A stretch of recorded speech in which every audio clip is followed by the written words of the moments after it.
Kaelen was the kind of man you didn't just fall in love with. You survived him. Or you were left in the dust, wondering what the hell happened. And you know what?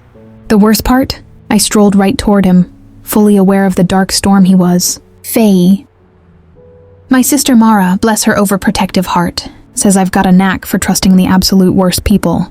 She's older, louder, and constantly on high alert, as if the entire universe is just waiting to swallow me whole. Mom's on the same page, calling me too soft, too curious, and way too eager to see the good in things that, let's be honest, bite like a rabid dog. Maybe they're onto something. Because the very first time I laid eyes on Kaelen, I knew exactly what he was. A walking disaster wrapped in mystery. And guess what? I marched straight toward him anyway, like a moth to a flame. In this city, his name was on everyone's lips, though they'd rather whisper it in the shadows than shout it out loud. He ruled the underground like a stealthy king. No flashy displays of cruelty, no grandiose threats.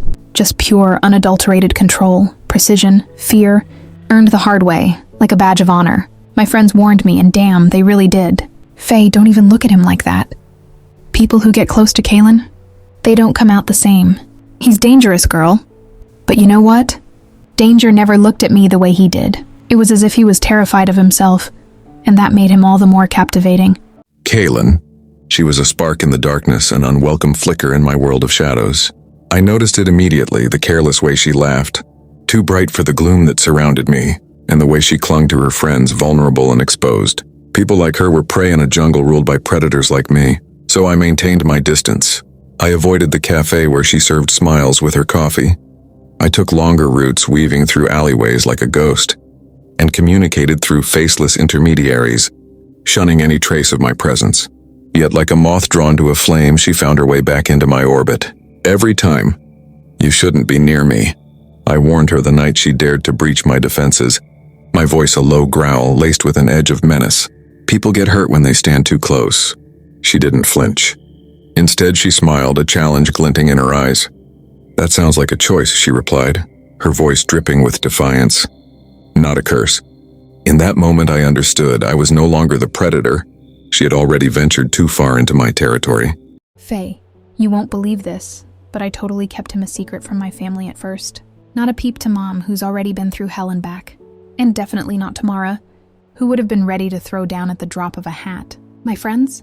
They were already giving me those, you're about to take a nosedive off a cliff looks.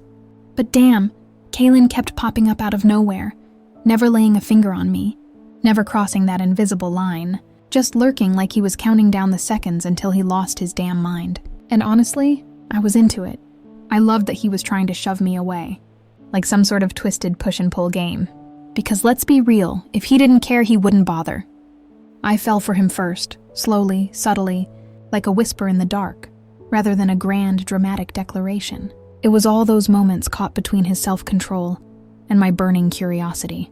Before I knew it, I was out late like some kind of rebel, taking the long way home just to stretch out those precious minutes. I started asking questions I already knew the answers to, just to keep the conversation alive. And when my sister caught on, oh boy, she did not like it. You could practically see the storm clouds gathering over her head. Kaelen. Her existence was a cacophony of vibrancy, a stark contrast to my desolate solitude. Friends who erupted with laughter like fireworks, a sister whose gaze dissected every move, a mother who clung to the delusion that kindness still roamed this earth. I told myself that was reason enough to retreat into the shadows. But then a wretched soul from my bleak world dared to notice her. That's when the venom of jealousy slithered in, sharp, ugly, and all-consuming. I witnessed the way one of my men's eyes lingered on her, a fleeting moment that ignited a firestorm within me. It took every ounce of restraint not to unleash my fury upon him. "You're a perilous distraction," I hissed at her later, my movements erratic like a predator trapped in a cage. "You awaken desires I have no right to indulge." She dared to step closer, her confidence infuriatingly calm. "You haven't taken anything," she replied, her voice a whisper that cut through the tension. "You've been shielding me." That realization twisted the knife deeper, because she was undeniably right. Faye. On that fateful night when everything went to hell, Mara just had to follow me. Of course, she spotted Kaelen before I could even think of stopping her. She noticed the way he stood there, a damn fortress between me and the chaos of the street.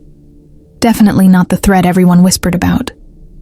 "You're him," my sister blurted out, eyes wide with a mix of awe and fear. The one everyone's terrified of. Kaelen didn't even flinch. He just locked eyes with me. "I told you to stay the hell away," he said, his voice low and steady. Not a hint of anger, just pure, raw fear. Mara yanked my arm like it was a lifeline. "Fae, come home." But I stood there, frozen, because in that electrifying moment, something hit me like a lightning bolt. Something both horrifying and breathtaking. Kaelen wasn't the real danger here. No, the real threat was losing him. What the hell was I supposed to do with that revelation?